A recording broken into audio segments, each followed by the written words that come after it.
Assalamualaikum warahmatullahi wabarakatuh. Alhamdulillah, segala puji bagi Allah yang masih memberikan kita nikmat iman, Islam, dan kesehatan. Tanpa nikmat ini, kita tidak akan bisa berkumpul dalam majelis yang penuh kebaikan ini. Selawat serta salam kita haturkan kepada Nabi Muhammad SAW, sahabat dan seluruh pengikutnya hingga akhir zaman. Hadirin yang dirahmati Allah, salah satu sifat yang harus kita miliki sebagai seorang muslim adalah bersyukur. Namun seringkali kita lupa untuk bersyukur atas nikmat yang Allah berikan. Kita cenderung lebih banyak mengeluh dibandingkan menghitung berapa banyak nikmat yang sudah kita terima. Allah berfirman dalam surah Ibrahim ayat 7, La in syakartum la azidannakum wa la in kafartum inna azabi lasyadid.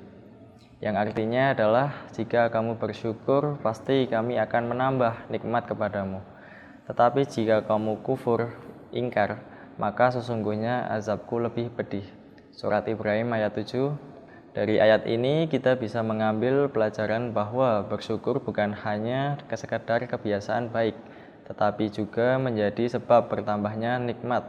Sebaliknya, jika kita tidak bersyukur, maka kita bisa kehilangan nikmat tersebut. Hadirin sekalian, bersyukur bukan hanya dengan lisan, tetapi juga dengan hati dan perbuatan. Bersyukur ada 3 cara bersyukur yang bisa kita terapkan dalam kehidupan sehari-hari. Yang pertama adalah bersyukur dengan lisan, yaitu dengan menyadari bahwa semua nikmat kita terima berasal dari Allah. Misalnya ketika kita makan, kita harus sadar bahwa makanan tersebut bukan sekedar hasil usaha kita, tetapi juga karunia Allah yang telah memberikan rezeki melalui berbagai cara. Yang kedua adalah bersyukur dengan lisan, yakni dengan mengucapkan Alhamdulillah dalam setiap keadaan, baik dalam kondisi senang maupun sulit, bahkan dalam kondisi yang mungkin terasa berat. Tetap ada sisi baik yang bisa kita syukuri. Rasulullah SAW bersabda, Ajabun lil amril mu'mini inna amrahu kullahu khair. Sungguh menakjubkan urusan seorang mukmin karena semua urusannya adalah baik. Hadis riwayat Muslim. Jika ia mendapatkan nikmat, ia bersyukur dan itu baik baginya. Jika ia ditimpa musibah, ia bersabar dan itu juga baik baginya.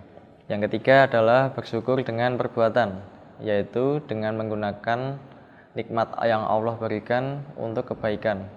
Misalnya kita digunakan untuk bersedekah dan membantu orang lain. Ilmu digunakan untuk mengajar dan berbagai manfaat. Kesehatan digunakan untuk beribadah dan berbuat baik. Namun seringkali kita baru menyadari nikmat ketika kehilangannya.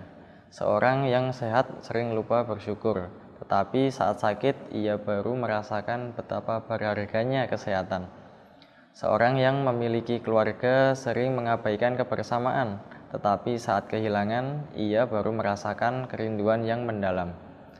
Maka jangan sampai kita menjadi orang yang terlambat bersyukur. Latih diri kita untuk selalu menghitung nikmat, bukan hanya menghitung kesulitan. Coba kita pikirkan berapa banyak nikmat yang kita dapat setelah bangun tidur. Bisa membuka mata dan melihat itu adalah nikmat. Bisa bernafas tanpa alat bantu itu juga adalah nikmat. Bisa berjalan, berbicara, dan mendengar itu semua adalah nikmat. Bahkan jika kita diberikan ujian dalam hidup, sesungguhnya itu pun bagian dari nikmat, karena Allah ingin mengangkat derajat kita dan menghapus dosa-dosa kita. Hadirin yang berbahagia, mari kita biasakan bersyukur dalam segala keadaan, baik saat senang maupun susah.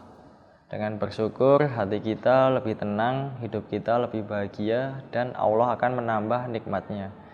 Jangan sampai kita termasuk orang-orang yang kufur nikmat. Semoga Allah menjadikan kita hamba-hamba yang selalu bersyukur. Amin ya rabbal alamin.